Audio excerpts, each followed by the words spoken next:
Hello everyone. இன்னைக்கு நம்ம பார்க்க போகிறது கேஸ் பவர் பிளான்ட்டோட ஒர்க்கிங் அட்வான்டேஜஸ் டிஸ்அட்வான்டேஜஸ் தான் பார்க்குறோம். ஓகேவா? இந்த கேஸ் பவர் பிளான்ட் வந்து எப்படி ஒர்க் ஆகும் அப்படின்றத நான் எக்ஸ்பிளைன் பண்ணுறேன். ஃபர்ஸ்ட் ஆஃப் ஆல் பார்த்தோம்னா இந்த compressor, gas turbine, alternator, motor இதெல்லாமே ஒரே ஷாஃப்ட்டில் மவுண்ட் ஆகிருக்கு. ஓகேவா? இதெல்லாம் இப்படி ஒரே ஷாஃப்ட்டில் மவுண்ட் ஆகிருக்கு. இது கண்டிப்பாக ஒரு சைக்கிளிங் ப்ராசஸாக தான் இருக்கும். ஓகேவா? ஃபர்ஸ்ட் நம்ம ஸ்டார்டிங் மோட்டர் யூஸ் பண்ணி ஸ்டார்ட் பண்ணுறது மூலிமா கம்ப்ரஸர் வந்து ஓடுது. இந்த கம்ப்ரஸரில் வந்து ஹை ப்ரெஷரபிள் கேஸஸ் வந்து நம்ம ரீஜெனரேட்டருக்கு சென்ட் பண்ணுறோம். ஓகேவா? கம்ப்ரஸர் என்ன பண்ணுது? ஹை ப்ரெஷரபிள் கேஸை அப்சர்வ் பண்ணி நமக்கு ரீஜெனரேட்டருக்கு சென்ட் பண்ணுது. இப்படி போகும்போது நமக்கு டஸ்ட் பார்ட்டிகல்ஸ் போகும். அந்த டஸ்ட் பார்ட்டிகல் ரிமூவ் பண்ண முன்னாடியே ஒரு ஏர் ஃபில்டர் யூஸ் பண்ணுறாங்க. ஓகேவா? இந்த ஏர் ஃபில்டர் எதுக்கு யூஸ் பண்ணுறாங்க, கம்ப்ரஸர் எதுக்கு யூஸ் பண்ணுறாங்கன்றத உங்களுக்கு புரிஞ்சிருக்கும். இந்த ரீஜெனரேட்டர் எதுக்கு யூஸ் பண்ணுறாங்கன்னா ப்ரீ ஹீட்டிங் மெத்தடுக்காக யூஸ் பண்ணுறாங்க.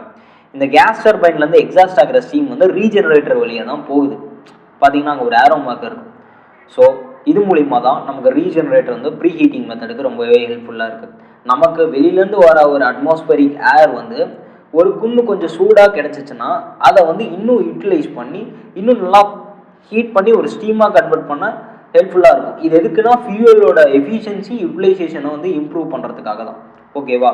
இந்த ரீஜெனரேட்டிங் ப்ராசஸர் இப்போ ஹை ப்ரெஷரபிள் கேஸஸ் வந்து ரீஜெனரேட்டருக்கு போகுது. ரீஜெனரேட்டர் வந்து ப்ரீ ஹீட் பண்ணி ஹாட் ஏராக கம்ப்ரஸர் சேம்பருக்கு சென்ட் பண்ணுது. இந்த கம்பஷன் சேம்பரில் நிறைய சோர்சஸ் இருக்குது. அதை யூஸ் பண்ணி இது ஆட்டோமேட்டிக்காக ஒரு ஸ்டீமாக கன்வெர்ட் பண்ண ஹெல்ப்ஃபுல்லாக இருக்குது.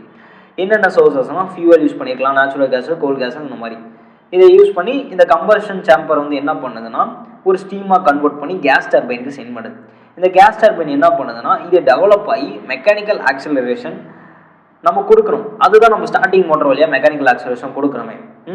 இப்போ இந்த ஸ்டார்டிங் மோட்டர் எதுக்குன்னா கேஸ் டர்பைன் மெக்கானிக்கல் ஆக்சிலரேஷன் கொடுக்கவும் ஹெல்ப்ஃபுல்லாக இருக்குது. ஓகேவா? இந்த கேஸ் டர்பைனுக்கு நம்ம மெக்கானிக்கல் ஆக்சிலரேஷன் கொடுக்குறது மூலிமா கேஸ் டர்பைன் கொஞ்சம் கொஞ்சமாக டெவலப் ஆகி ரொட்டேட் ஆகுறது மூலமாக ஒரு 34% ஆஃப் எலக்ட்ரிசிட்டி வந்து நம்ம ஜென்ரேட் பண்ணுறோம் அல்டர்னேட்டரில். இந்த அமௌண்ட் ஆஃப் எலக்ட்ரிசிட்டி நம்ம ஜென்ரேட் பண்ண உடனே நம்ம கம்ப்ரஸர் வந்து ஆட்டோமேட்டிக்காக ரன் ஆக ஆரம்பிச்சிடும். ஓகேவா? ஸோ கம்ப்ரஸர் ஆட்டோமேட்டிக்காக ரன் ஆச்சுன்னா இந்த கேஸ் பவர் பிளான்ட்டும் சரி ஆட்டோமேட்டிக்காக ரன் ஆகும். அவ்வளோதான். இப்போ நம்ம அல்டர்னேட்டர் மூலிமா நம்ம வந்து பஸ் பார்லேருந்து நெட் அவுட்புட் எடுத்துக்கிறோம். இது ரொம்ப சிம்பிளான மெத்தட் தான். ஸோ இதோட ரன்னிங் எப்படி இருக்குன்றது நீங்கள் அனலைஸ் பண்ணியிருப்பீங்க அப்படின்னு நான் நம்புகிறேன்.